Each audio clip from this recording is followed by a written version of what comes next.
This man is a legend, NFL quarterback Joe Theismann, and he's on the show this morning. Joe, welcome back. Always good to see you, sir. Always good to be with you too, Stuart. Thank you. Now, I think, and I'm obviously a total outsider to football, I don't know what I'm talking about, but I do know politics, and I know this issue. I say he's just ended his career. What say you? I don't believe he's ended his career. I think one of the things we have to understand is society has changed so dramatically that different individuals in different walks of life, whether it be in music, whether it be in sports or in politics, as you know, have really had the ability to step up and say the things that they want to say, and they can continue on with their career. The fact that Colin Kaepernick can still play the position of quarterback, will probably be either a starter or a backup in San Francisco, still exists. I think he has every right in the world to express his opinion as an individual. I personally feel like he chose the wrong time to do it. I think the American flag and the National Anthem deserve respect. It's 2 minutes of your life. And I think in that regard that you deserve to respect that, because there are a lot of people in this country. There are a lot of people who have fought for freedom in this country to be able to fly that flag. But now, I don't disagree with what he wants to do as far as raising social issues. We certainly have a lot of problems, but I just don't agree with the way he went about it. Agreed. But he's going to be booed off the field next time he appears, and he's going to taint any side that he plays with or for. I mean, that's going to happen.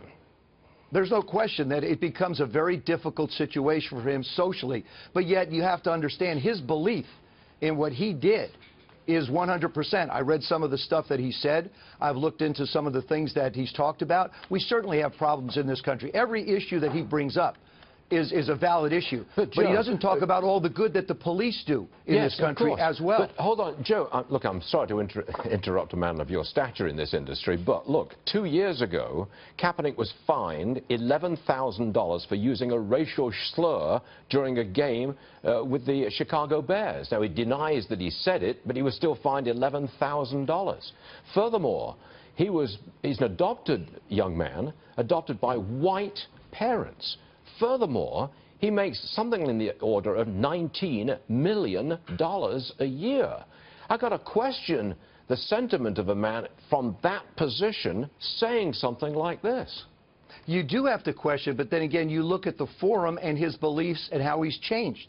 He's changed as an individual, quite obviously, because now he's decided to express himself. But do we want this, Joe? Do we want major league sports stars, or entertainers for that matter, to be going out and making rather dramatic political statements? Do we want this? Personally, no, I don't think we do, but yet we're all individuals, Stuart, and that's what you have to understand. We've seen it in basketball. We saw it at the music awards. People use the forum to be able to express beliefs that they have.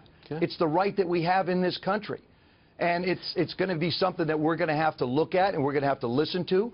And then we make assessments going forward. What will happen after this? I mean, there are a lot of issues that are going on in a lot of different cities that Colin Kaepernick raises an issue. The fact that he brought them up. They were there before, and they're probably going to be there for a while after until we finally get together and work out for problems that exist. We need leadership in this country that can help us solve some of the problems that he cites. But like I said, I think sitting down for the National Anthem is not the right way to go about it. Speaking of leadership, I've seen Donald Trump compared to Ronald Reagan. Now, you were the world's best quarterback in the Reagan years, as I recall.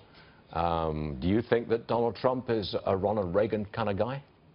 You know, is he Reagan-esque? I think you have to wait and see. Certainly what he wants to do in this country to make this country better, make America great again, as Donald has said, I think he's pointed in the right direction. I think what people have to understand is Donald has said a lot of things that both people agree and disagree with. But I think there's one thing that we have to understand in this country. It cannot be status quo. There has to be a change in the policies that exist in this country. There has to be a change in the way everything's approached, from health care to the economics to the finances of this country. It needs a change. And what scares me is Donald Trump is the guy to get it done, and Mrs. Clinton, again, is it a continuation of the problems that exist? So I think Donald Trump is a guy that can get it done. I have a feeling that the word Senator Joe Theismann has a sort of ring to it. I don't know what, you know what I mean, Joe? No, listen, I still want to be the ambassador to Ireland. Got some of the greatest golf courses. If you can't find me in my office, look for me on a tee time. All you got to do is make a donation to the Clinton Foundation. It's that simple, Joe. Let me tell you about that. Okay, Ambassador, you're there, lad. You're there. Joe Theismann, everybody. Good man. We'll see you again soon. Thanks, Joe. Good stuff.